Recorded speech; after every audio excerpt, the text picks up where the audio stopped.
Buenas tardes, profesor y compañeros. Hablo su reportero favorito, Felipe Rosas, y hoy vamos a hablar sobre un tema muy importante. El tema que abarcaremos hoy es sobre los tratados que se firmaron durante la Primera Guerra Mundial. Pero para extender esto hay que explicar qué es la Primera Guerra Mundial. La Primera Guerra Mundial es un hecho bélico que se centró en Europa entre los años 1914 y finalizó en el 1918. Pero, ¿qué países participaron en esta guerra? Los principales países que participaron fueron Gran Bretaña, Francia, Rusia Imperial, el Imperio Austrohúngaro y Alemania. ¿Por qué se detonó esta guerra? O supuestamente, ¿por qué se detonó esta guerra? Como viene la pregunta. Esta guerra se detonó por el asesinato del heredero al Imperio Austrohúngaro, Francisco Fernando de Austria, la cual fue el principal detonante de esta guerra. Bueno, alumnos y profesor, vamos a pasar a los tratados. Escuchen con atención. Siguiendo con nuestro tema correspondiente, el cual es los tratados, le vamos a explicar cuáles fueron los tratados más importantes que se firmaron durante esta época y los que sellaron los problemas más importantes y relevantes de esta misma guerra. Prosigamos con el primero. El primer tratado sobre el cual le vamos a hablar es el Tratado de Brest-Litovsk. ¿En qué consiste este tratado? Menciona este tratado que la joven república bolchevique, nacida tras la Revolución Rusa de octubre, que firmó el 3 de marzo de 1918 el Tratado de Brest-Litovsk con los imperios centrales. ¿Qué se mencionó en este tratado? ¿Qué se propuso? Este puso fin a los combates en el frente oriental, pero Rusia tuvo una gran pérdida. Perdió gran parte de sus territorios occidentales en beneficio de Alemania, entre ellos Polonia, los países bálticos y Finlandia, y más del 30% de su población, lo cual quiere decir que Rusia, un país grande, se redujo, perdió un 30% de lo que era suyo, por lo tanto su población disminuyó, siendo que el país se achicara. El segundo tratado del cual les trataré es sobre el Tratado de Versalles, que seguro más de uno lo ha mencionado. ¿En qué consiste este tratado? El tratado firmado el 28 de junio de 1919 en el Palacio de Versalles puso fin ante la guerra entre Alemania y los aliados. Alemania, que no tuvo ni voz ni voto en el acuerdo, fue designada como única responsable del conflicto. Esto quiere decir que a los demás países no se les culpó y realmente la única culpable o la impulsora de este conflicto mundial fue la Gran Alemania, por lo cual se le culpó exclusivamente a ella. Dividida en dos por el corredor polaco, que aisló a la Prusia Oriental del resto del país, perdió el 15% de su territorio y el 10% de su población. ¿Qué significó esto? Al igual que con el caso anterior con Rusia, Alemania perdió población, lo que le afectó, efectivamente le afectó. Aparte de este problema, también tuvo que ceder todas sus colonias y le impuso el pago de enormes reparaciones de guerra, especialmente a Francia. Las principales reparaciones que tuvo que hacer fueron los costos generados por los bombardeos y los daños causados en las invasiones, lo cual es un costo muy grande de parte de Alemania hacia Francia. La región de Sarre quedó bajo el control de la Sociedad de las Naciones, un organismo creado en el Tratado de Versalles por iniciativa del entonces presidente estadounidense Woodrow Wilson, para que las potencias pudieran solucionar sus problemas de mutuo acuerdo. Alemania, humillada, rechazó el diktat, o el dictado de Versalles, que alimentó un gran rencor entre la población y fue aprovechado por la propaganda nazi. Cabe mencionar que en aquel entonces los nazis se autoproclamaban como una nación.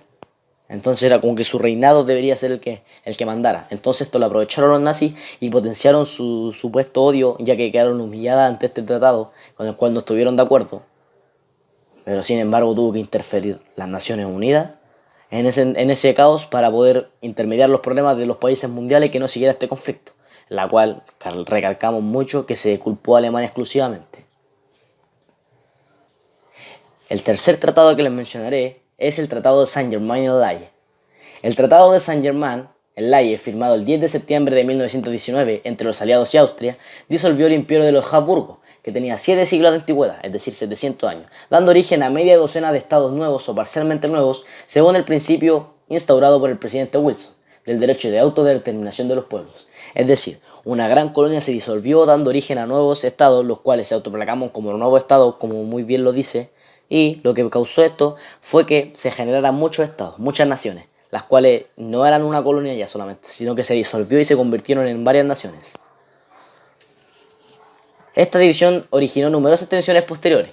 Checoslovaquia reunió a los checos, los eslovacos y también a las considerables minorías alemanas de Bohemia húngara en Eslovaquia. Rumania se amplió con Transilvania y Besarabia, Yugoslavia congregó a los eslavos del sur. Polonia recibió la antigua Galicia austriaca, así como territorios que pertenecían a Alemania como Bosnia o Alta Silesia. Lo único que quedó del extinto imperio fue una pequeña Austria, de 83.000 kilómetros cuadrados y 6,5 millones de habitantes, únicamente alemana, y pequeña Hungría de 92 kilómetros cuadrados y 8 millones de habitantes. El siguiente tratado del cual les mencionaré es el Tratado de Neuilly. El Tratado de Neuilly, firmado el 27 de noviembre de 1919 entre los aliados de Bulgaria, que había entregado en la guerra de 1915 en apoyo de Alemania, transformó las fronteras del país. Regiones enteras cambiaron de estado. Al oeste pasaron a Yugoslavia, al noreste a Rumania, al sur a Grecia, que recibió la mayor parte de Tracia. El último tratado del cual les hablaré es sobre el Tratado de Sèvres y Lausana. El Tratado de Sèvres, 10 de agosto de 1920, que disolvió el Imperio Otomano, fue rechazado por los nacionalistas turcos liderados por el general Mustafa Kemal Atatürk, que prosiguió los combates contra los armenios, los griegos y los franceses. Con sus victorias militares, el nuevo hombre fuerte de Turquía impuso un nuevo tratado de los aliados, que se firmó en Lausana, el 24 de julio de 1923. Turquía, convertida en una república, conservó Anatolia y los estrechos, pero perdió todas sus posesiones árabes. Palestina y Mesopotamia quedaron bajo el mando británico y Siria y el Líbano bajo control francés. El final del Imperio Otomano causó un enorme movimiento de poblaciones. Cerca de 1,3 millones de griegos tuvieron que abandonar Anatolia y 500.000 turcos se marcharon de Grecia. Lo que quiere decir que hubo una gran movilización a lo largo de estos años porque muchas personas en Grecia tuvieron que movilizarse, tuvieron que cambiarse.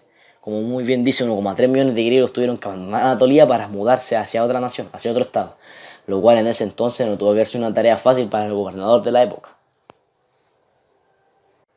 Bueno, compañeros, para finalizar como mi documental, les daré la conclusión que logré sacar de mi informe. En todo conflicto bélico de una magnitud letales como en este caso, la Primera Guerra Mundial, tarde o temprano se tiene que llegar a algún acuerdo, se tienen que resolver problemas, ya sea por las buenas o por las malas, ya sea por la firma de algún tratado, por que se llegue a un acuerdo mutuo entre las naciones en conflicto, o por algún final trágico en el cual, mediante la guerra, salga algún estado victorioso. Obviamente, con el paso de los años, se han creado organizaciones que buscan evitar este tipo de conflictos. El llamado que se hace hoy en día es que las naciones siempre recuerden algún acuerdo, sin la necesidad de recurrir a estas organizaciones, que entre las naciones pueden llegar a un acuerdo mutuo y así evitar, otra vez, que se puede generar algunas catástrofes mundiales, de carácter mundial. Bueno, como conclusión, me despido de mi trabajo y agradezco por su atención. Muchas gracias.